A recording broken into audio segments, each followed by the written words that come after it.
107명의 사람이 통째로 증발했다는 사실 아세요? 400여 년 전 신대륙의 한 섬에 마을이 세워졌습니다. 107명의 정착민이 새 삶을 꿈꿨죠. 그런데 3년 뒤 마을은 텅 비어 있었습니다. 117명이 마치 증발하듯 사라진 거죠. 뼈 한 조각 무덤 하나 남지 않았습니다. 오늘은 미국 최초의 미스터리를 추적합니다. 먼저 이 마을은 어떤 곳이었을까요? 로어노크는 신대륙에 세운 첫 정착촌이었습니다. 먼 옛날 한나라가 신대륙에 마을을 세우려 했습니다. 바다 건너 새 터전을 만들려 한 거죠. 100어를 품고 배에 올랐습니다. 남자와 여자, 아이들까지 함께였죠. 그들은 군인이 아닌 평범한 가족 단위 정착민이었습니다. 그 때문에 가혹한 환경 속에서 더 취약할 수밖에 없었죠. 게다가 이전에 와 있던 선발대 군인들이 원주민을 공격해 살해당한 피에 원한이 서린 땅이었습니다. 그들이 탄 배는 대서양을 2달 넘게 항해해야 했습니다. 당시 신대륙 항로는 목숨을 걸어야 하는 여정이었죠. 그들은 한 섬에 도착해 마을을 세웠습니다. 집을 짓고 농사를 시작했죠. 로어노크 섬은 지금의 미국 노스캐롤라이나 해안에 위치했습니다. 섬 크기는 길이 약 19km, 폭 5km의 좁고 긴 땅이었죠. 낯선 땅에서 새 삶을 시작한 겁니다. 하지만 그 시작은 무척 힘들었습니다. 식량도 물자도 부족했죠. 원주민과의 관계도 처음부터 순탄하지 않았습니다. 그럼 그들은 어떻게 했을까요? 마을 지도자가 보급품을 구하러 바다를 건넜습니다. 마을은 물자가 턱없이 부족했습니다. 이대로는 겨울을 나기 어려웠죠. 그래서 이대로 가다간 굶어 죽을 위기에 처했습니다. 그래서 이 지도자가 영국으로 돌아가 보급선을 가져오기로 결정했습니다. 그는 가족과가 태어난 손녀를 남겨두고 떠났습니다. 돌아오겠다고 약속하면서요. 이 지도자의 이름은 존 화이트였습니다. 그의 외손녀 버지니아 데어는 신대륙에서 태어난 첫 번째 영국인이었죠. 그런데 고향 영국에 도착하자마자 전쟁이 터졌습니다. 엘리자베스 여왕이 스페인 침략을 막기 위해 모든 선박에 출항 금지령을 내렸습니다. 배를 도무지 보낼 수 없게 됐죠. 당시 영국은 스페인 무적 함대와 역사적인 해전을 치르고 있었습니다. 그렇게 존 화이트의 발은 영국 항구에 묶인 채 시간만 흘렀습니다. 돌아가는 일이 한없이 늦어진 거죠. 그럼 그가 돌아왔을 때 무엇을 봤을까요?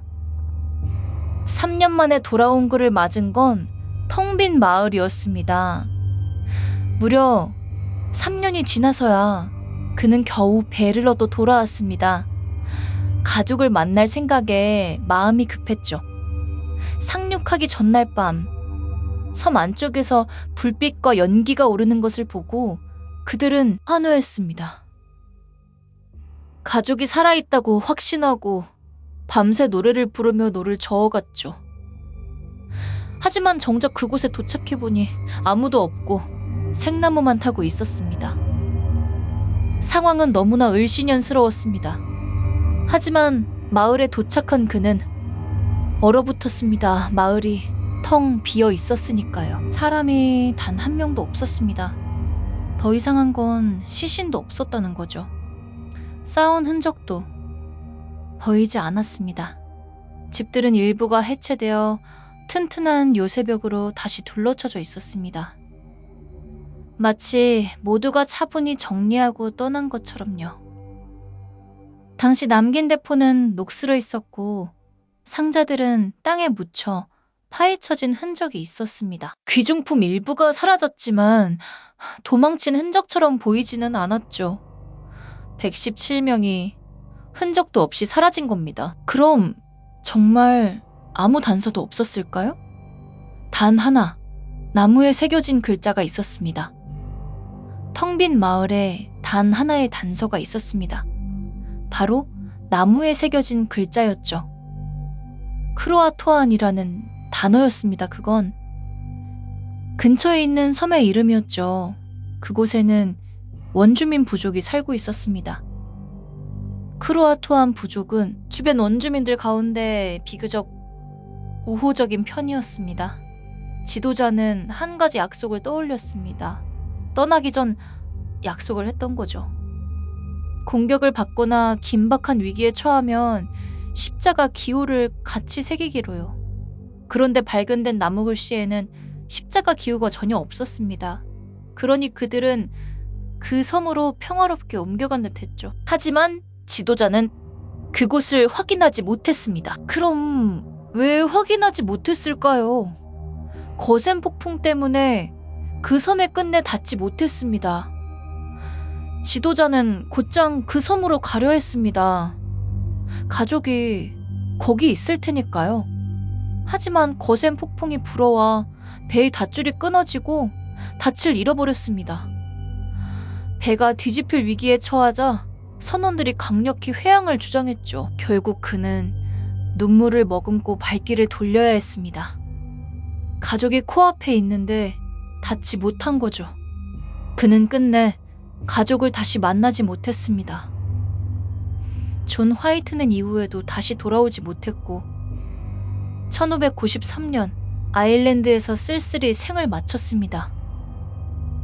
그렇게 로어노크는 영원한 수수께끼가 됐습니다. 그럼 그들은 대체 어디로 갔을까요? 가장 유력한 설은 원주민과 함께 살게 됐다는 겁니다. 여러 가설이 오랫동안 이어졌습니다. 가장 유력한 건 원주민 부족과 합쳐졌다는 설입니다. 1607년 인접한 제임스타운의 영국 정착민들에게 기묘한 소문이 들려왔습니다. 인근 원주민 마을에 금발머리와 회색 눈을 가진 아이들이 살고 있다는 소문이었죠. 포화탄 부족의 주장이 자신이 로어노크 사람들을 습격해 죽였다고 떠벌렸다는 설도 있습니다. 식량이 부족해 원주민의 도움을 받다 자연스레 동화되었으리라는 가설이 가장 설득력 있습니다. 2007년 발표된 유전자 연구에서는 크로아토안 후손들에게서 유럽계 혈통 흔적이 발견됐습니다. 이는 두 집단이 실제로 섞였을 가능성을 뒷받침하는 증거입니다. 하지만 또 다른 가설도 있습니다. 정착민들이 내륙 깊숙이 스스로 이동해 요새를 지었다는 설입니다. 2012년부터 시작된 발굴 조사에서는 내륙에서 유럽식 유물이 출토됐습니다. 이 유물들은 일부 정착민이 두 곳으로 나뉘어 이동했을 가능성을 시사합니다. 하지만 어느 것도 확실하진 않습니다. 그럼 이 수수께끼는 풀렸을까요? 400년이 지나도 로어노크의 진실은 풀리지 않았습니다. 오랜 세월 사람들은 답을 찾으려 했습니다. 땅을 파고 기록을 뒤졌죠. 몇 가지 단서가 나오기도 했습니다. 2015년에는 지도에 숨겨진 표시가 발견됐고 새로운 발굴 지점이 특정됐습니다. 존 화이트가 직접 그린 지도에 덧칠된 부분 아래 새로운 요새 모양 기호가 있었던 거죠. 하지만 결정적인 증거는 없었죠. 117명이 어디로 갔는지 아무도 확언하지 못합니다. 나무에 새겨진 한 단어만이 남았을 뿐이죠. 역사학자들은 이 사건을 미국 역사상 가장 오래된 미해결 실종 사건으로 분류합니다. 그들의 이야기는 그렇게 침묵 속에 묻혔습니다. 그럼 이 이야기는 우리에게 무엇을 남길까요? 풀리지 않은 사라짐은 오래도록 사람의 마음을 붙듭니다. 로어노크는 여전히 수수께끼입니다. 117명이 어디로 갔는지 모르죠. 하지만 바로 그 점이 사람들을 끌어당깁니다. 사라진 사람들의 이야기엔 묘한 끌림이 있죠. 우리는 빈자리를 보면 궁금해합니다. 무슨 일이 있었을까 하고요. 그 빈자리가 상상을 불러내죠. 답이 없기에 이야기는 영원히 살아남습니다. 다음에 빈집을 볼 때 이 이야기를 떠올려 보세요. 자, 정리해 봅시다. 로어노크는 신대륙에 세운 첫 정착촌이었습니다. 마을 지도자가 보급품을 구하러 바다를 건넜죠. 3년 만에 돌아온 그를 맞은 건 텅 빈 마을이었습니다. 단 하나, 나무에 새겨진 글자가 있었고요. 가장 유력한 설은 원주민과 함께 살게 됐다는 겁니다. 하지만 400년이 지나도 진실은 풀리지 않았죠. 풀리지 않은 사라짐은 오래도록 마음을 붙듭니다. 수수께끼를 추적하는 시간, 수수께끼 아카이브였습니다. 흥미로우셨다면 구독과 좋아요 부탁드려요. 당신의 추리는 댓글로 남겨주세요.